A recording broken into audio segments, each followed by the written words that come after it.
عن أبي هريرة رضي الله عنه قال رسول الله صلى الله عليه وسلم ما اجتمع قوم في بيوت من بيوت الله يتلون كتاب الله ويتدارسونه فيما بينهم إلا نزلت عليهم السكينة وغشيتهم الرحمة وحفتهم الملائكة وذكرهم الله في من عنده റവാഹു മുസ്ലിം.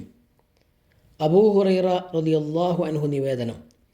റസൂലുള്ളാഹി സ്വല്ലല്ലാഹു അലൈഹി വസല്ലമ പറഞ്ഞു, അള്ളാഹുവിൻ്റെ ഭവനങ്ങളിൽപ്പെട്ട ഒരു ഭവനത്തിൽ അഥവാ പള്ളിയിൽ ഒരു വിഭാഗം ഒരുമിച്ച് കൂടുകയും അള്ളാഹുവിൻ്റെ കിതാബ് പാരായണം ചെയ്യുകയും അതിനെ അവർ പരസ്പരം പഠിക്കുകയുമായാൽ അവരുടെ മേൽ സക്കീനത്ത് അഥവാ സമാധാനം വന്നിറങ്ങുകയും റഹ്മത്ത് അഥവാ കാരുണ്യം അവരെ മൂടുകയും മലക്കുകൾ അവരെ പൊതിയുകയും അള്ളാഹു അവൻ്റെ അടുക്കലുള്ളവരിൽ അവരെ സ്മരിക്കുകയും ചെയ്യുക തന്നെ ചെയ്യും. മുസ്ലിം 2699.